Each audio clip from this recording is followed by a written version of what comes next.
Marcus Centenius Penula, Unspecified Command 212 BCE.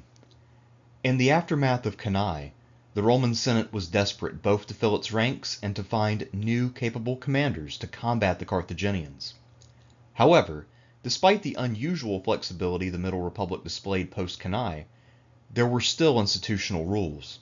Unfortunately, a combination of the historian Livy's loose regard for precision and the immeasurable joy he took in seeing plebeian generals of a bygone age be humbled by people with more impressive pedigrees created a muddled account of Centenius's tenure in command.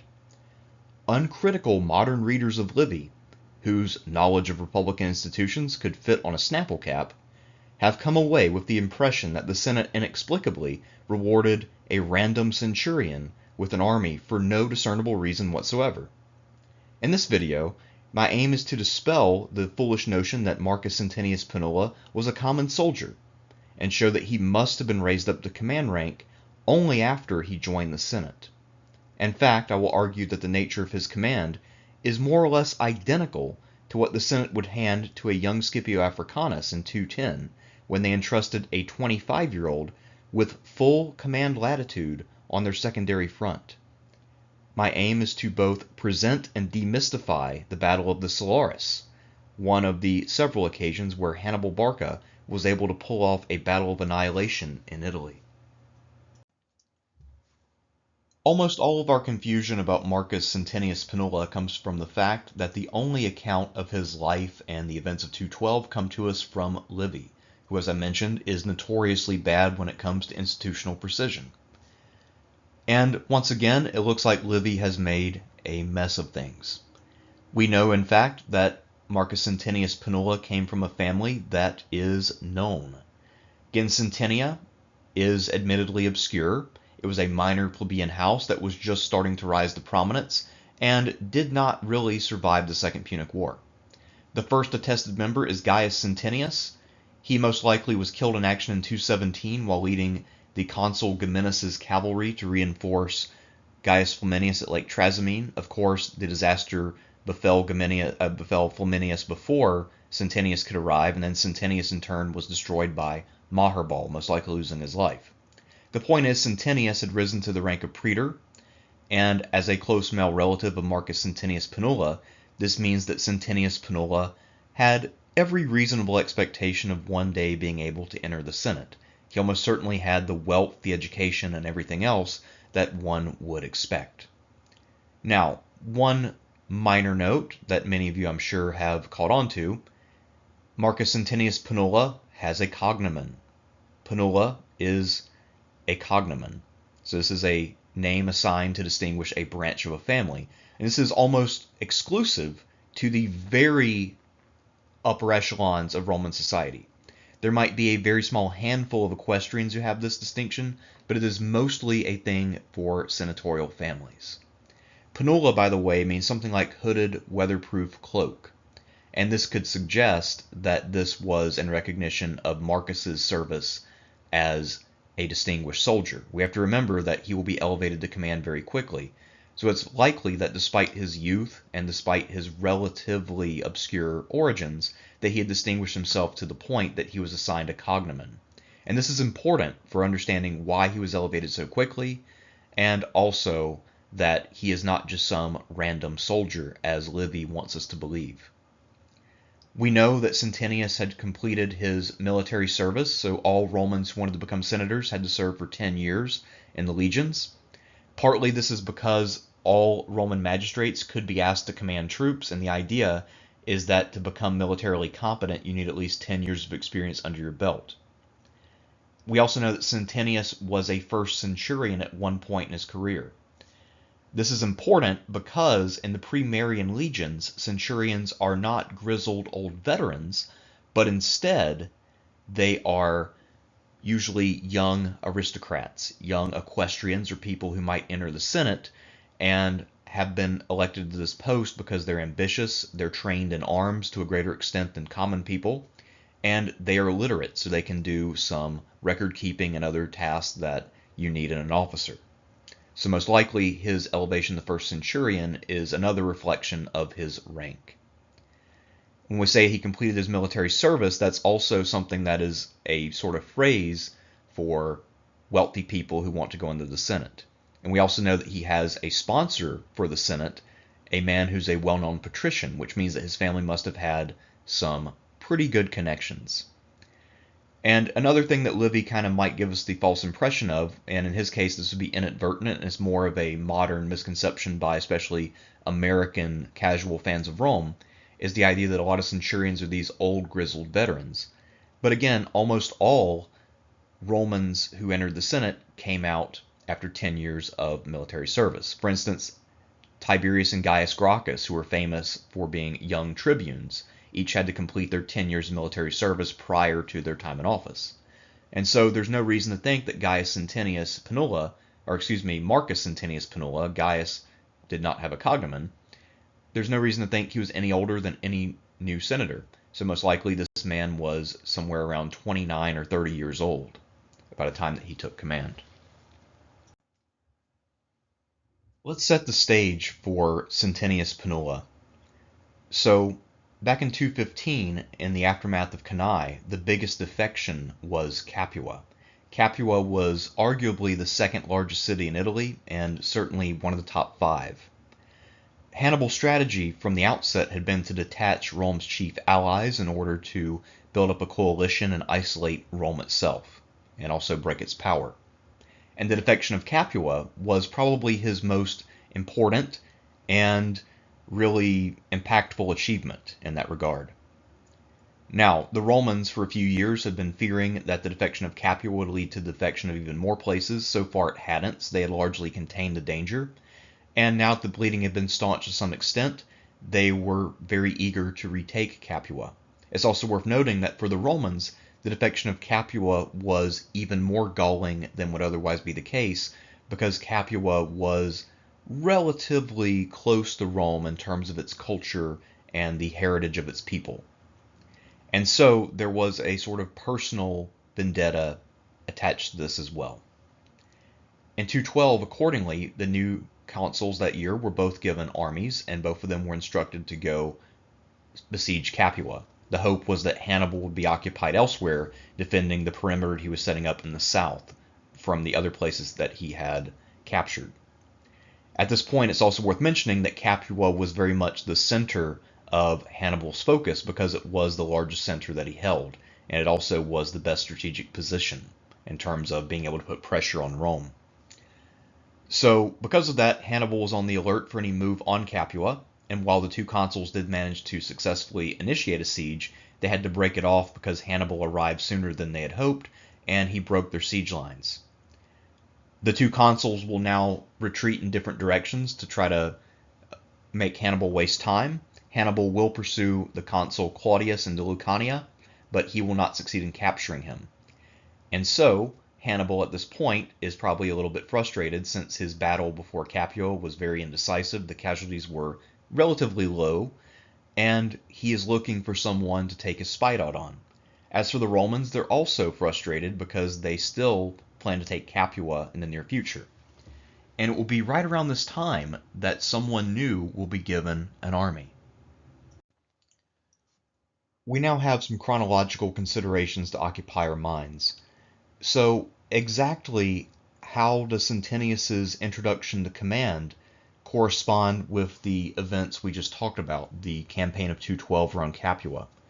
Well, unfortunately, Livy is not going to elucidate that very clearly for us. And this is a fairly common problem in ancient history, is that most of the sources are not super precise when it comes to the order of events. So it's not an unusual problem that we're facing.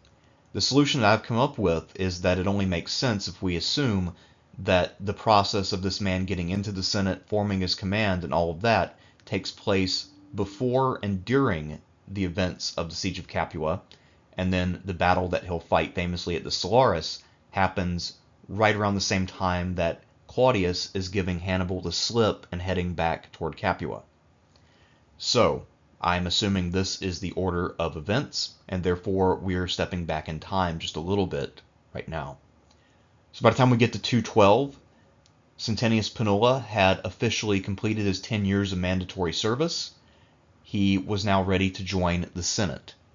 And as such, he'll be introduced by a patron, Publius Cornelius Sulla.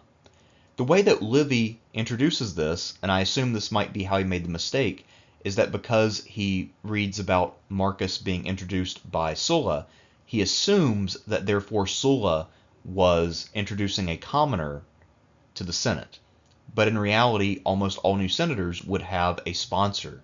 Even someone with a very well-known name would go through the motions of having a sponsor. This was to ensure that someone was properly introduced and that everyone was aware of their entry and also their candidacy for new offices. It's also possible, if not probable, that Sulla had some sort of relationship with Centenius, that he might have been a patron in some way. Perhaps the earliest Centenius Gaius had been introduced by a Sulla, or maybe the two had served together in some capacity. It's also simply possible that Sulla knew that Centenius Penula was a rising star and wanted to associate himself, and so he volunteered to be his introducer, if that's a word. Anyway, we also know from Gaius Centenius Penula, again, that this man was not a commoner. For instance, he has a cognomen, Penula. This is not something that a common soldier would have. He must have had an aristocratic background, and he must have been someone with senatorial aspirations and with an estate that would support that. As a centurion, we also know that he would have been someone of an upper class, because poor men were not centurions. You had to be able to read and write, and you also had to be recognized by your peers and by your commanders as being someone of ability. And for the most part with the Romans, having high birth and wealth counted for more than most other factors. In addition to all these things, Centenius had some other assets.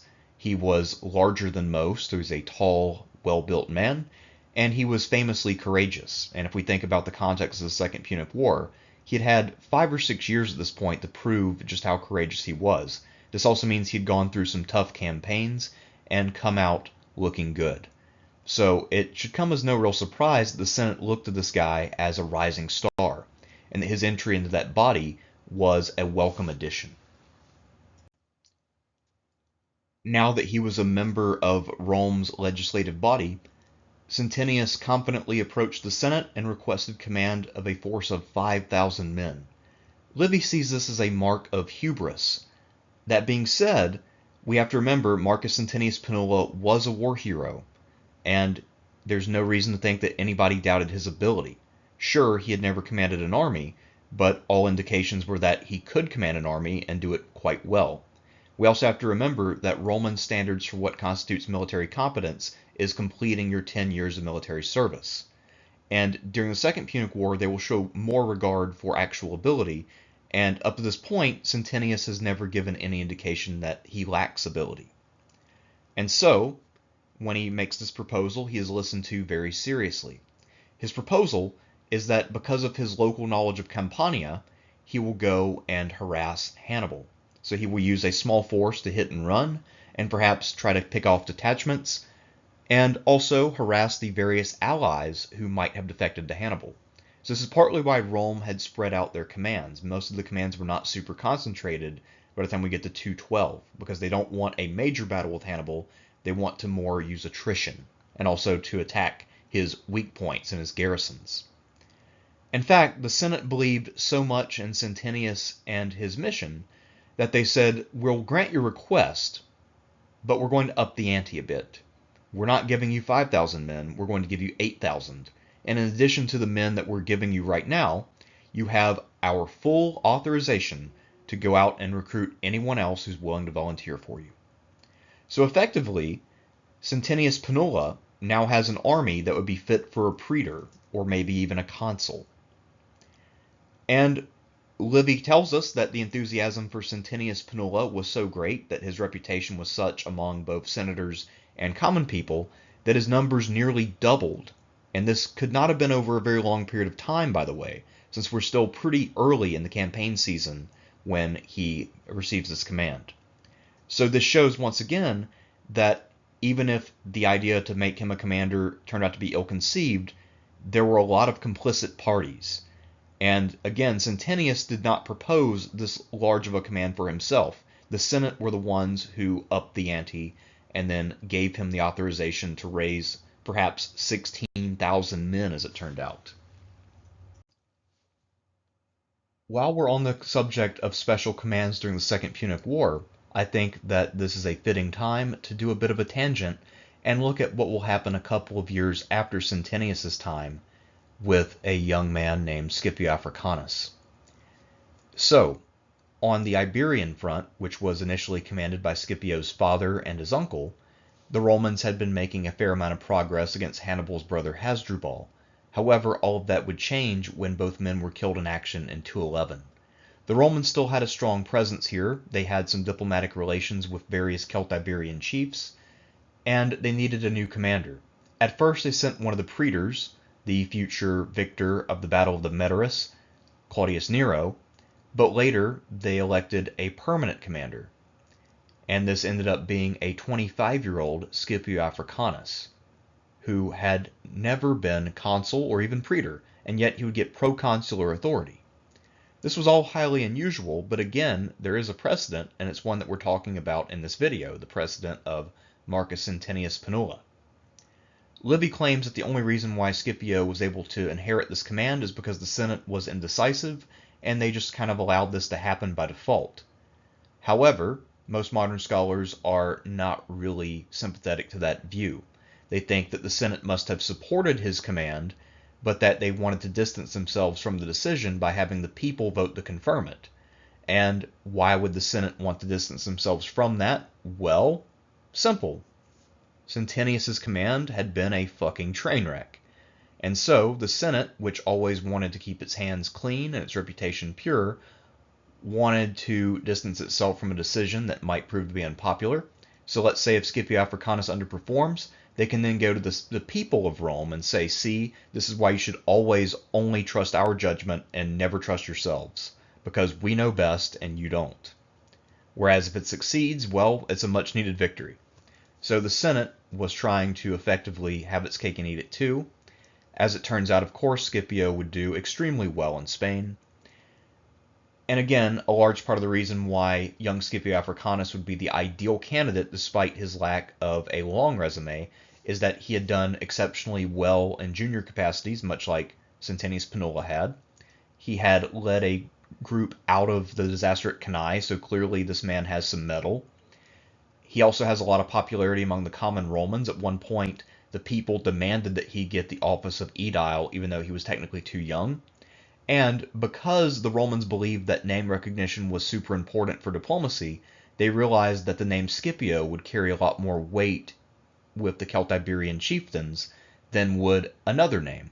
And so they decided that, despite his youth, Scipio Africanus was actually their best option. And so, my observation here is simply that, although things did not go well with Centenius Penula, the Senate really didn't think of it as being that large of an error. They regretted the way that it ended, but they certainly didn't think that giving Centenius Penula that command was an error of judgment on their part. He simply ran across a commander who nobody could beat. Livy was not a military man, and certainly didn't provide a lot of campaign details. So we don't know exactly how Hannibal and Centenius ended up meeting each other in battle. For instance, it's possible that one sought the other, but we have no indication of that. It's also simply possible that this was a classic encounter battle. But again, we have no way to know exactly. What we can say about the location of the battle, which will help shed some light on this, is that it occurs on the banks of the river Salaris. We're not sure exactly where, but the river Salaris is to the south of Capua, and hence it is in the rear of the city where Hannibal was trying to protect. This is also the region that Hannibal would need to hold in order to connect Capua with his strongholds like Rhegium further south.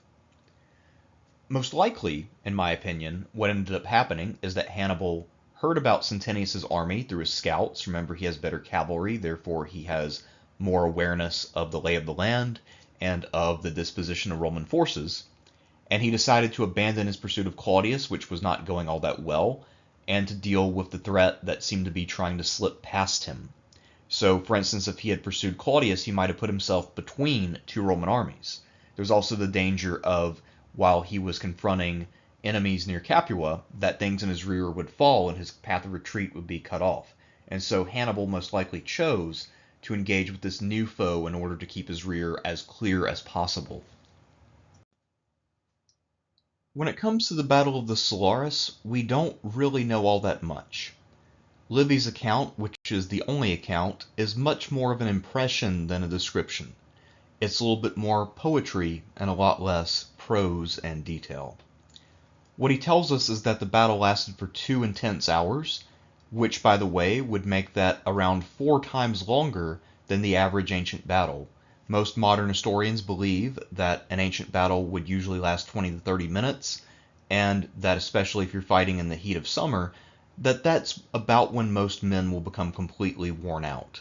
So if the battle goes on for 2 hours, this is unusual, and it also means that this is something that was very closely fought, that no one was able to gain an advantage, that neither side broke. And so, this is something that tells us that Centenius must have been quite an inspiring leader, that his charisma on the battlefield was great enough for him to slug it out with Hannibal for 2 hours. It also implies that he's pretty competent, since Hannibal was not able to snare him in a ruse of some kind, or force him to make a mistake. Of course, Livy, trying to always slight any kind of person he perceives as up-jumped, or perhaps just not well-bred enough for his personal taste, says that Centenius's valor came solely because he was afraid of failure. He didn't want to be embarrassed. I suppose that this would be a motive for literally every general ever, but I'm not sure exactly what the point of observing that is, since I think a fear of failure is something that is normal, especially if you're a general and you understand that almost all the casualties in an ancient battle come from when you break and run. Anyhow, Centenius will end up dying in battle. He had been leading from the front, and once their leader and war hero was dead, the men under him decided to turn tail and run, and that's when the real casualties started to mount. So this is when Hannibal's superior cavalry swept in, and apparently only 1,000 or so of the perhaps 16,000 men who were there were able to escape to safety. And once again, not only does the vast majority of the death count occur after the rout, but also keep in mind the Roman cavalry was massively outclassed by Hannibal's, and Hannibal had been leading a pursuit column up before this battle. So he would have been very strong when it came to light infantry and cavalry. So Centenius and his men would have had extra motivation to fight until the last possible moment. Anyhow, let's talk about how accurate all of this might actually be, because this is a rather problematic description. Thus far, I must admit, I have not been terribly kind to Titus Livius. That's not going to change, by the way. Let's talk about the problems with Livy's account. So the way that Livy writes is as a kind of literary artist. The idea in antiquity as to what a historian's job was is that what you're doing is writing about the past, and in many ways being a literary artist is more important than things like chronology or citing documents or the other niceties of modern history writing. And so, by the standards of antiquity, Livy was a good historian.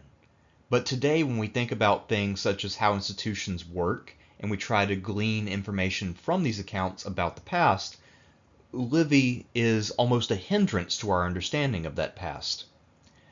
Livy, because of his sort of narratives he's trying to promote, presents this story as a fable about an overambitious centurion play acting as a general and being exposed for his hubris by the great boogeyman Hannibal. And because one of his agendas is to expose those people who overstep their station and don't accept the glory and power of the Senate, he puts the blame on Centenius rather than on his enablers in the Senate. After all, if the Senate is going to be the hero of his narrative, how can they be responsible for one of their generals? Well, simple answer, they can't. even though they not only enabled Centenius, but they also enabled Varro, they enabled Gaius Flaminius, they enabled Tiberius Sempronius Longus. So all the failed commanders of the Second Punic War are all men who had a majority support in the Senate, and that's something that I always like to remind my listeners. Now, despite the hard fight at the Salaris, Livy also gives us the opinion that the battle was a foregone conclusion, not because of an inequality among the two armies. In fact, he never tells us what Hannibal brought to the party. And not because of Hannibal's military genius, which had destroyed so many other Roman generals and would continue to destroy them at an alarming rate, but rather because there's only one true general there, named Hannibal, and the other man was a mere common soldier play-acting as a general. Because, as we know, there's no way this up-jump centurion could have had any talent. There's no way that he, with his lack of breeding and his lack of inexperience sitting on a Senate bench, could hope to match the military genius of someone like Metellus Scipio from a later generation. And of course, Livy also shows us his bias once more by presenting Centenius as being self-serving, as if his only motivation for winning the battle was to avoid embarrassment. But again, how many generals can you think of who need extra motivation to win a battle, and who, if their life is on the line, would do something other than fight like hell? What extra motivation is needed, and why is this a mark against Centenius's character? The fact that he would be worried about embarrassment. Wouldn't any general be embarrassed to get defeated, especially if you didn't intend to fight? It just doesn't make sense. This is just maliciousness from Livy in order to promote this narrative so that he and his elite audience can have masturbation material about some commoner in their minds being humbled by a real aristocrat. As we head toward a conclusion, what I'd like to do is raise the issue of the historicity of Livy's account of the Battle of the Salaris. Now, I've talked about this a bit before, but I'd like to confront it head on now. There are a lot of problems with his account. One is that we only have Livy's word for all of this, but even within Livy's narrative, there are issues. So, curiously, Livy will go from describing the battle at Book 29, Chapter 19, and then after that, it won't be mentioned again. So even in Chapter 20, when the two consuls are renewing their move toward Capua, we don't really learn anything else about this battle. Now, if Livy's approximate numbers are accurate, that only 1,000 men made it out, and that this 8,000 man command was basically doubled by volunteers, this would mean the Romans had just lost 15,000 men. And yet, apparently, this created no panic in Rome. The consuls weren't urged to withdraw in order to prevent further casualties. There was no public reaction to that. And that is not in line with anything that we've seen in the war so far. Even after battles like Lake Trasimene and Cannae, this simply is not a public reaction that is realistic at all. And so, it must be the case that Livy has gotten some stuff wrong. Now, I personally believe he is correct that there was an army under Centenius, and that Centenius was immediately given a command. After all, he was a proven commander, at least at a low level. He was a war hero who could recruit men and inspire them, and the Romans were trying to field multiple armies. They also were desperate for talent. One of the two consuls of 212 was a man who had first been consul all the way back in 237, i.e. he was old. So the Romans were looking to build up a younger generation of commanders, so that way they didn't have to keep circulating Marcellus and Fabius and Quintus Fulvius Flaccus and all these other old-timers over and over and over and wear them down. So I believe that part of it. That being said, Livy must be wrong about one or two things, namely either the size of Centenius's army, so even if the whole thing was basically wiped out, it must have been smaller, otherwise the casualties would have been alarming in Rome, or the army was not nearly so wiped out as Livy tells us, i.e. there were many more survivors than he allows for. So perhaps the army that Hannibal was leading was not able to mount a great pursuit because of how long the battle was and how tired they were, and so they weren't able to kill nearly as many men as they supposedly did. Or, again, I think a little more likely, that army was never quite as big as Livy says. And ultimately, again, we enter the problem with Livy because he's so attached to promoting different narratives and being dramatic that he often represents things so poorly in terms of accuracy that the real world event, the Battle of the Salaris, is something that we still really don't know much about aside from the fact that it happened. And again, this owes to the fact that Livy is a much better dramatist and writer than he is historian in the modern sense that we think of it. So let us ask the question, what is the ultimate legacy and significance of Marcus Centenius Penula, the man who lost at the Battle of the Salaris? Well, I think that Livy's narrative can lead us a bit astray and distract us from the fact that Centenius was clearly a war hero who enjoyed respect with both the common people and the Senate, and he was also highly charismatic. He apparently was able to keep his men fighting against long odds for 2 hours, and according to Livy at least, he was also really good at recruitment. And given that the war had been dragging on for a while and that casualties were high, having that kind of charisma was an incredibly important skill that we would be unwise to dismiss. If things had gone a little differently, if he had managed to hold serve and escape even, then there's a pretty good chance that one day he would have become a new man consul. This was in a time when Rome was desperate for new talent and also had a lot of trouble finding new men to put into their command rotation. Centenius Penula, based on every other thing about his reputation aside from the result of the Salaris, would have made an excellent addition to that rotation. He was clearly outmatched by Hannibal, but who wasn't? And this does not make him unworthy of command. After all, no one says that Claudius Marcellus was a terrible commander, when in fact his life was ended by an ambush by Hannibal.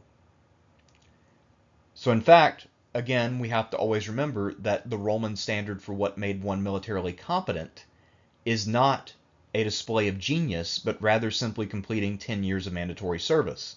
And you could complete that by serving in various capacities, whether it's as a kind of staff officer or tribune, or as a centurion. And so, this is something that he did, and therefore he was, in theory, as competent as any other commander. And in practice, we know that he had achieved some distinction before this, and he clearly had left a very strong impression on a number of people due to his conduct in battle. So it's almost certain that he was more qualified than most of his better-born peers. Again, one of the most interesting questions that is raised by his career is that it's once again an example of how tricky it is to read Livy.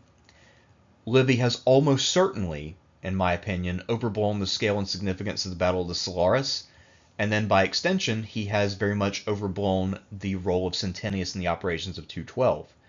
There's a chance, for instance, that Centenius only had a pretty small army, and that he was not being put on par with the other commanders, as Livy kind of implies. Certainly, even Livy's own account does not have Centenius requesting that he be put on par with the praetors and consuls. And again, I'd like to remind you all that apparently the Senate at the time didn't see this as a tremendous error of judgment, since a couple years later they would do something, albeit with some caution, with a young man named Scipio Africanus, and they would do it on a much grander scale. They would give him a command for which he had no formal qualifications, and this was actually a much bigger and more dangerous reach than the one that they made with Centenius. So again, the problem was not Centenius, the problem was Hannibal. Until next time, I'm Thersites the Historian.